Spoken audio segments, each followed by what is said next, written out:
Благодарам, председателе. Почитуван колега Бочварски, во вашиот одговор зборувавте за намалени субвенции, за незадоволни земјоделци и за факти. Се јавив за реплика за да ве подсетам вас и јавноста како беше водено Министерството за земјоделие не толку одамна, во ваше време, и што праве земјоделците во тој период. Мислите дека граѓаните брзо заборавија? Не, колега. Подсетувам на фактите од вашето владење.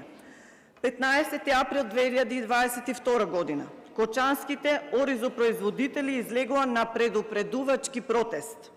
16. август 2022 година земјоделците ја блокираа струмица поради високите цени на репроматеријалите и ниските откупни цени. 20. август 2022 кочанските оризопроизводители го блокираа патот Штип-Кочани поради незадоволството од ниските откупни цени на оризот.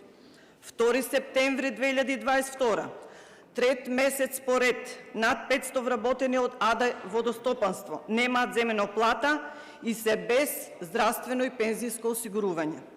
Состојбата во АД водостопанство е алармантна и е потребно веднаш да се реагира, а секако не се реагираше. До крајот на вашиот мандат ги оставивте луѓето со неисплатени плати. Владата на ВМРО ДПМНЕ со превземање на власта го реши овој проблем. Понатаму, има уште случајот со 820.000 евра финансиска поддршка за микропроизводители на вино во 2023. Неправилности и политички влијанија во распределбата на средствата и проекти околу ИПАРД програмата. Незаконска распределба на субвенции и грантови. Верувате, граѓаните не ја заборавија и путер аферата, поврзана со контролите на цените и инспекцијските акции во периодот на двоцифрената инфлација и неконтролираниот раст на цените на прехранбените производи. Не заборавија и лозарите, кои протестираа во Неготино, барајки по високи цени за грозјето, и така натаму, и така натаму. И после сите овие незадоволства, протести, скандали, имате образ да зборувате за некакви неправилности во работењето на министерот Трипуновски. Немате легитимитет да зборувате, затоа што народот пред 2 години си кажа кој треба да го води. Седете си мирно, ќе дојде ден на избори.